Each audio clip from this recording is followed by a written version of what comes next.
Assalamualaikum warahmatullahi wabarakatuh. Waalaikumsalam warahmatullahi wabarakatuh. Sampurasun. Rames. Salam dan berbahagia.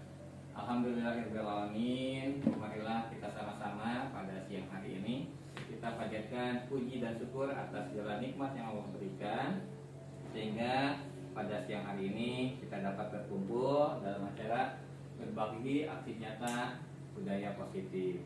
Salawat dan salam marilah kita sama-sama panjatkan kepada junjungan alam Nabi Bana wa Nabiyana Muhammad Sallallahu alaihi wasallam, kepada para keluarganya, para sahabatnya, para umatnya yang senantiasa mengikuti semua sunnah-sunnahnya di akhir zaman. Mudah-mudahan kita semua menjadi umatnya yang mendapat syafaat darinya. Amin ya rabbal alamin. Ibu, bapak, guru yang saya hormati dari SD dan SMP Sekolah Ekologi, pada siang hari ini kita akan sama-sama melaksanakan kolaborasi antara guru SD dan guru SMP untuk menyampaikan materi budaya positif. Budaya positif ini adalah budaya yang dibangun atas beberapa landasan dari filosofi Ki Hajar Dewantara yang tentunya nanti akan menciptakan suatu pendidikan yang menarik di sekolah, yang dapat efektif dan juga dapat bermakna bagi anak. Untuk memulai kajian kali ini, marilah kita sama-sama membaca basmalah. Bismillahirrahmanirrahim. Perkenalkan, nama saya Bambang Herlambang, saya CGP dari SD N8 Ciseureuh, Kabupaten Purwakarta. Kami berkolaboratif dengan rekan-rekan saya, yaitu Pak Abdul Rauf MPD, terus ada Bu Wina Nur Fitriani MPD beserta Bu Yeni Anggreni MPD. Selanjutnya pada kesempatan kali ini saya akan sedikit berbagi tentang budaya positif. Budaya positif ini yang tadi saya paparkan sedikit adalah kumpulan dari berbagai landasan yang ada. Di sini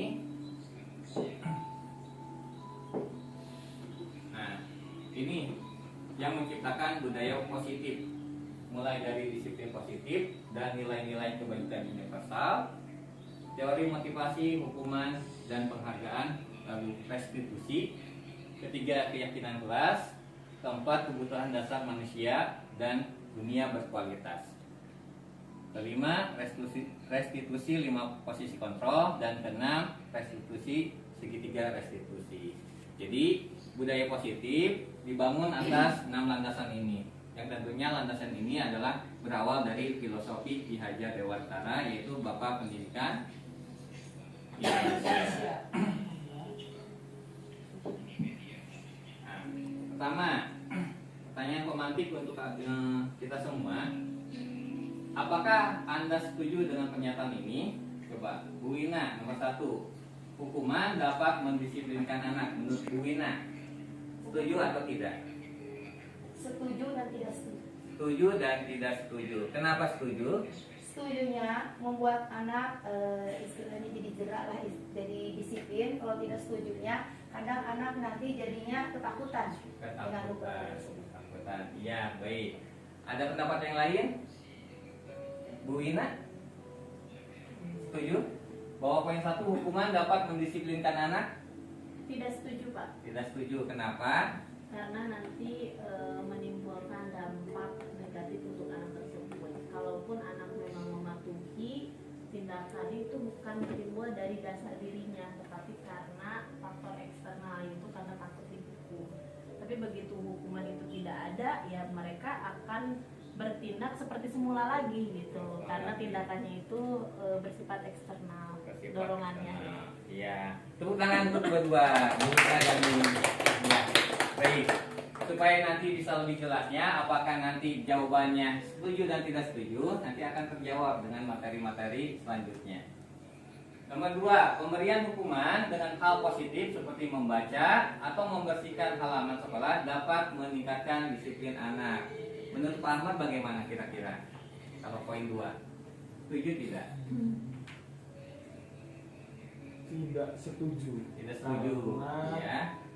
tergantung si kesalahan indisipliner anak itu di bidang apa? Kalau misalkan emang di bagian dia kurang bersih, lalu hukumannya membersihkan, itu mungkin sinkron. Tapi kalau misalkan dia terlambat tapi hukumannya membersihkan halaman sekolah, menurut saya itu kurang sinkron. Dia tidak disiplinnya karena waktu, bukan karena bersih. Ya, berarti konsekuensi ya Pak. Konsekuensinya harus disesuaikan. Terima kasih. Tepuk tangan untuk Pak Ahmad.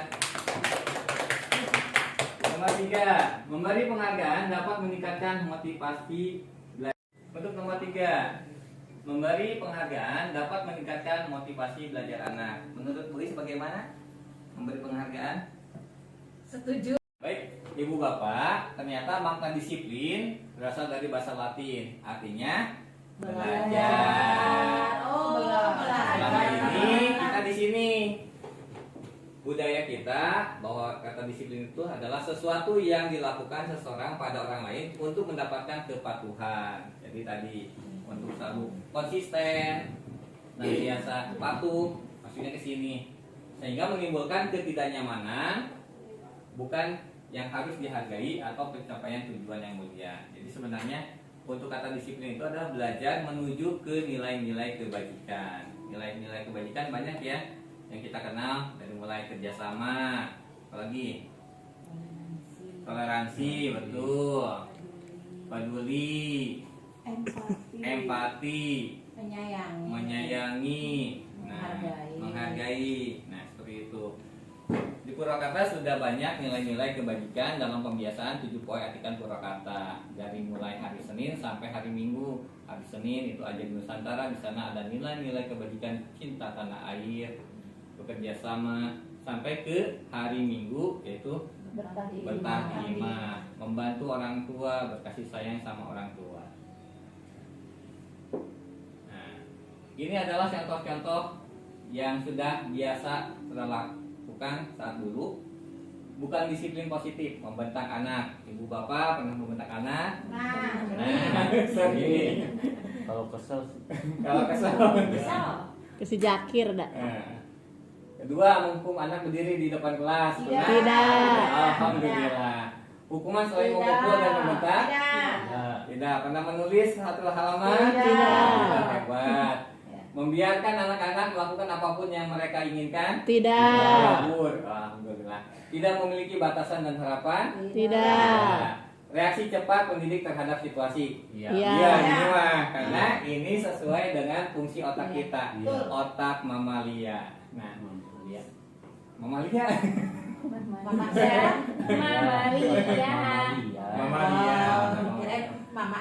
Ya, baik. Nah, disiplin positif sini adalah solusi jangka panjang yang mengembangkan kedisiplinan diri peserta didik. Ada komunikasi yang jelas, penilaian yang adil dalam pengetahuan tentang peserta didik kita, membangun hubungan yang saling menghormati, membangun kepercayaan diri peserta didik, mengajarkan peserta didik untuk berempati. Jadi ini kalau disiplin positif pasti mengarahnya adalah ke nilai-nilai kebajikan. Jadi bukan hanya kepatuhan saja, tetapi nilai-nilai kebajikannya yang universal. Nah, ini yang biasa kita lakukan kalau misalnya anak-anak kita di kelas ribut. Jadi tujuannya jangka pendek, fokus belajar, harus konsentrasi, tidak ribut, tetap duduk, jangan kemana-mana, melakukan instruksi pendidik, membuka buku pelajaran dan sebagainya. Ini yang masih kita lakukan. Nyata sekali. Ya, nyata sekali ya. Ya, terbukti ya. Top. Nah, itu adalah tujuan jangka pendek. Tidak apa-apa, ibu bapak. Yang penting tidak menjurus ke dalam kekerasan kepada anak dan perundungan. Namun ini kita bisa perbaiki ke iya, ke tujuan jangka panjang. Nah, ini respon stres yang kalau kita lakukan pada tujuan jangka pendek, ya berteriak responnya itu. Kalau misalnya anak ribut di kelas pasti berteriak, mengancam, soka, mengeluarkan anak dari kelas, tidak ya ini malah melabelkan anak dengan kata kasar, kelas tidak, alhamdulillah, menyuruh mereka berdiri pojok, tidak, mencela, tidak, mengambil barang, timpuk. Kalau zaman dulu mah dulu ambil kabur. Ya. Memukul melakukan perbuatan fisik. Nah, ini sudah tidak boleh. Oleh kita masih di Iya. berteriak ya dan mengancam. Nah, ini adalah respon stres.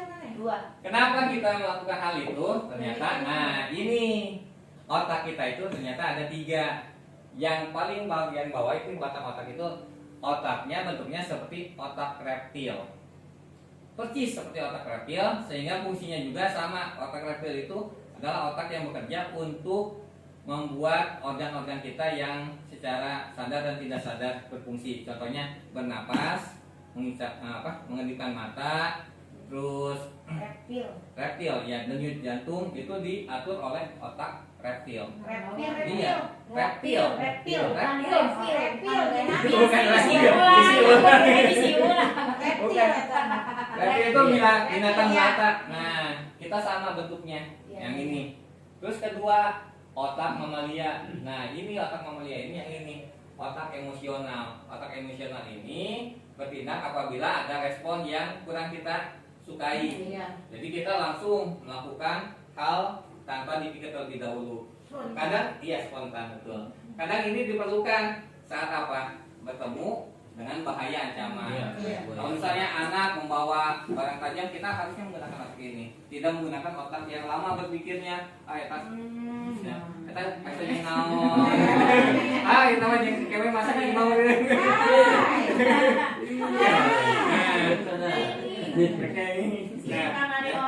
Nah, kayak gini kemarin kejadian orang. Jangan menggunakan otak ini apa? Berpikir mulia, menggunakan harus langsung diingatkan karena itu berbahaya. Tapi kalau misalnya keadaan yang menyangkut pembelajaran, anaknya ribut, berantem, kita harus alihkan ke otak berpikir. Kenapa harus beralih ke otak berpikir? Karena nanti di sana respon yang dihasilkan akan positif. Kalau kita menggunakan otak mamalia yang ini, otak emosional, maka responnya pasti akan tadi stres ya, marah, mengancam dan sebagainya. Nah, ini posisinya tong, berarti gini posisinya. Ini adalah otak emosional atau otak mamalia, ditutup oleh otak budi luhur manusia atau akal yang ini, otak berpikir. Jadi kalau posisi tong, ini yang reptil yang mamalia ya Bu, di dalam tertutup oleh yang berpikir, ini bisa bebas nggak? Enggak. Jadi nanti sikap kita pun tidak akan bebas, akan terkontrol oleh pikiran kita, oleh akal berpikir kita. Jadi emosi itu akan terjaga. Nah ini, jadi kalau misalnya lihat anak marah, anak berantem, ingat tong ngambek. Langsung gini lihat anak ngambek. Tong. Iya, tong ngambek. Iya. Terus langsung posisinya, langsung kita ambil nafas, istighfar, pelan-pelan.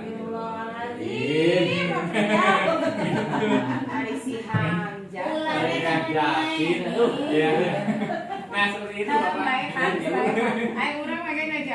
Nah ini yang terjadi, banyak kejadian kalau udah melakukan kegiatan yang tidak terduga, ting posisinya, ting.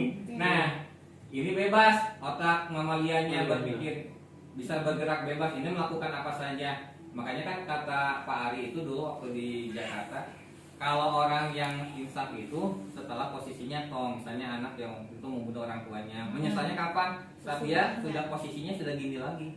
Saat dia mau bunuh ini udah segini posisinya, sudah ting, bebas ininya. Mamalianya itu bertindak semaunya. Makanya kita harus dalam posisi tong. Tong ting, jangan ting kita. Iya. Ya, kalau yang ting itu pasti ini anak yang sedang emosi itu pasti posisinya ting. Makanya harus langsung kita redakan, kita ajak atau kita dekati untuk istighfar, untuk duduk ataupun kasih minum supaya jadi posisinya ketong.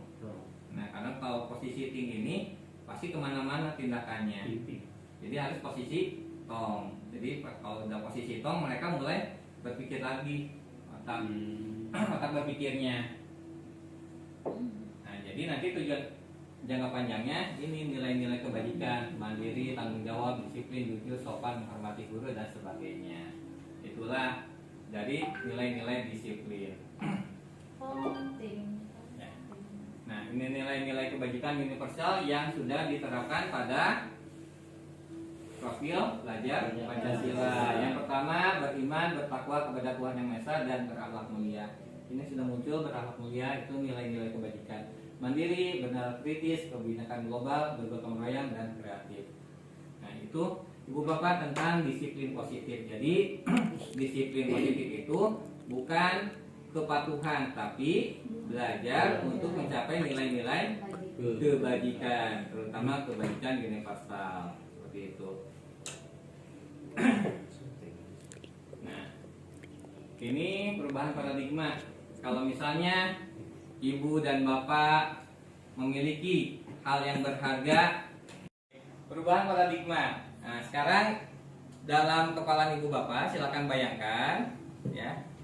Dalam kepala ibu bapak, bayangkan ada sebuah uang atau berlian atau apapun itu yang berharga, lalu tutup. Nah, di dalam kepala ibu bapak itu ada barang berharga. Nah, seseorang, teman bapak atau saudara bapak atau saudara ibu ingin tangan ibu dibuka. Kira-kira ibu akan membuka atau tidak? Membuka. Kenapa Bu Ina akan dibuka? Kan berharga, silakan kalau mau melihat ini barang berharga. Kalau diambil? Jangan. Oh, diminta. Kita minta. Boleh tadi kan? Hanya untuk melihat saja. Hanya melihat saja. Hanya penasaran. Lihat boy. Mau lihat? Jangan. Jika barang yang kalah satu. Gimana tuh? Ya, baik yang lain. Kalau saya tidak akan dibuka. Tidak akan dibuka. Kenapa alasannya? Karena takut, ya itulah takut dipinta dan takut dia mau. Ada lagi jawaban yang lain? Ada yang dikasihkan? Kalau menurut saya ditutup rapat, Ditutup rapat. karena ibaratnya ini sebuah amanah. Tapi nah mungkin kalau situasional, mungkin kalau mendesak, nah memang itu harus dibuka, ya, boleh. Buka situasional. Ya, Iya, terima kasih. Pak Agung bagaimana? Kalau di tangannya, di genggamannya ada yang berharga, ada temannya yang ingin barang itu sehingga harus dibuka, bagaimana? Respon Kalau Pak cuma Agung? dibuka aja dan dilihat mungkin nggak apa-apa. Sama. Kan tergantung kondisi yang Ya kan? Nah, juga. Kalau yang mau lihat itu orang yang suka minta, nah jangan. Suka keinginan lah jangan. Salawai ulah dibikin. Ininya tidak akan dibeli. Ini mah tidak gugat, jangan dilihat biar orang lain tidak Sebentar penasaran. tidak penasaran. Ini mah dilihatkan biar bikin penasaran. Ya, baik. Nah, Ibu Bapak, ternyata bahwa tujuan tadi untuk simulasi itu, bahwa yang dapat mengontrol diri kita itu sebenarnya siapa sih? Ya diri kita. Orang lain atau diri kita? Diri kita. Ya, Yang mengontrol. mengontrol untuk melepaskan atau memberikan atau tetap menutup Ya diri sendiri. diri sendiri. sama orang Ya. lain. Bisa Eksternal jadi sama juga. orang lain. Eksternal itu hanya memberi pengaruh. baru. Nah, memberi pengaruh itu bisa saja kita terpengaruh, bisa saja tidak. Tetapi yang dapat memberikan kontrol penuh itu adalah diri kita sendiri. Mau diberikan atau tidak itu kembali kepada diri kita. Kalau diri kitanya gampang terpengaruh, maka kita akan memberikannya. Tetapi kalau diri kitanya sudah ajet, maka itu tidak akan diberikannya. Sama murid juga gitu Ibu Bapak, bahwa kontrol mereka ingin belajar itu ada pada muridnya. Jadi kalau muridnya tidak mau belajar, sebagaimanapun ibu menarik pembelajaran, kalau dalam dirinya tidak mau belajar pada hari itu susah. Ya. Tapi kalau misalnya anak itu mudah dipengaruhi oleh kita untuk belajar, sehingga nanti dia pun dapat ikut dalam lingkungan belajar yang kita ciptakan. Nah, kontrol untuk belajar, keinginan belajar itu kembali lagi kepada murid kita masing-masing. Makna dari kita memegang tangan tadi itu seperti itu. Jadi yang mengontrol adalah diri kita. Murid pun begitu, keinginan belajarnya kembali kepada murid. Nah, tetapi kita bisa melihat murid itu memiliki keinginan belajar itu ternyata ada kebutuhan-kebutuhannya yang belum tercapai atau yang sudah tercapai. Nanti mungkin akan disampaikan oleh rekan saya yang lain. Kenapa sih murid ini harus gini? Kenapa murid ini gini? Ini harus gini. Itu ternyata ada kebutuhan-kebutuhan dasar murid yang harus dicapai oleh kita sebagai gurunya supaya dapat mengundang murid itu mau belajar di lingkungan belajar yang kita ciptakan. Nah, ini yang tadi kata Bu Guru. Menurut kalian tugas utama saya sebagai guru? Mengajar murid, Bu. Membuat murid belajar, Bu. Apakah menurut kalian saya bisa membuat kalian belajar? Katakanlah saya ingin Fulan belajar sejarah kemerdekaan Indonesia. Bagaimana caranya saya membuat dia mempelajari itu? Mengajarkannya dengan cara yang menarik, Bu. Katakanlah saya sudah membuat pelajarannya semenarik mungkin. Murid-murid lain tertarik, tetapi dia tidak mau mempelajarinya. Bagaimana saya bisa membuat dia mempelajari itu? Beri dia hadiah, Bu. Katanya. Kata muridnya. Saya bisa memberikan dia bonus nilai, tetapi dia tidak mau bonus nilai. Bagaimana saya bisa membuat dia mempelajari itu? Beri hukuman, Bu, katanya. Kalau diberi nilai tidak mau, diberi hukuman. Ke kepala sekolah, katanya. Skor, Bu, katanya. Panggil orang tuanya, katanya. Pertanyaan saya tetap sama. Jika saya melakukan itu semua dan dia tidak mau menyerap informasi yang saya berikan, bisakah saya membuat dia mempelajarinya? Tentunya tadi, ya, bahwa yang dapat membuat belajar murid itu bukan kita, tetapi dirinya sendiri.